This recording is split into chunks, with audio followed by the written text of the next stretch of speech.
బాపట్ల జిల్లా పోలీస్ ప్రధాన కార్యాలయం ప్రెస్ నోట్ తేదీ 16/4/2024 మానసికంగా బాధపడుతున్న తన కుమారుడు కనిపించడం లేదని కర్లపాలెం పోలీస్ స్టేషన్ లో ఫిర్యాదు చేసిన తల్లి జిల్లా ఎస్పీ శ్రీ వకుల్ జిందాల్ ఐపీఎస్ ఆదేశాల మేరకు సాంకేతిక పరిజ్ఞానాన్ని ఉపయోగించి నిజాంపట్నం హార్బర్ ప్రాంతంలోని యువకుడు ఉన్నట్లుగా గుర్తించిన కర్లపాలెం ఎస్ఐ జనార్దన్ గంటల వ్యవధిలోనే యువకుడి ఆచూకీ గుర్తించి సురక్షితంగా తల్లికి అప్పగించిన ఎస్ఐ జనార్దన్ త్వరితగతిన స్పందించి గంటల వ్యవధిలోనే సురక్షితంగా తన కుమారుడిని అప్పగించిన ఎస్ఐ జనార్దన్ కు కృతజ్ఞతలు తెలిపిన యువకుని తల్లి వివరాల్లోకి వెళ్లినట్లయితే బాపట్ల జిల్లా కర్లపాలెంలో నివాసం ఉండే పెరవల్లి నాగశిరోమణి అను మహిళ ఏప్రిల్ 16న మంగళవారం కర్లపాలెం పోలీస్ స్టేషన్ కు వచ్చి తన కుమారుడు కనబడడం లేదని గత కొన్ని రోజుల నుండి కాలేయానికి సంబంధించిన వ్యాధితో బాధపడుతూ ఉండటంతో ఇటీవల ఆపరేషన్ చేయించారని అప్పటి నుండి తన కుమారుడు మానసికంగా బాధపడుతున్నాడని ఈ రోజు ఇంట్లో ఎవరూ లేని సమయంలో ఇంటి నుండి పారిపోయాడని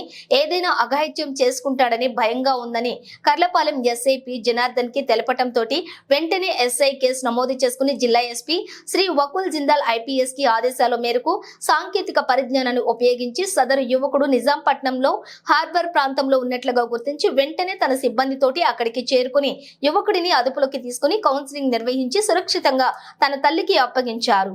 త్వరితగతిన స్పందించి గంటల వ్యవధిలోనే సురక్షితంగా యువకుడిని అప్పగించినందుకు యువకుని తల్లి కర్లపాలెం ఎస్ఐ జనార్దన్ కి కృతజ్ఞతలు తెలిపారు. చెప్పు ఎక్కడ కావాలో ఎవరు కావాలో అక్కడే ఉండు, ఎట్లా మాత్రం చెయ్యొద్దు.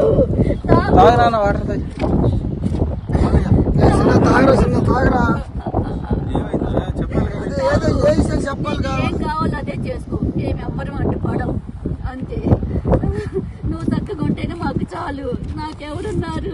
అందరూ పోయారు కదా, మీ ఇద్దరే కదా ఉంది.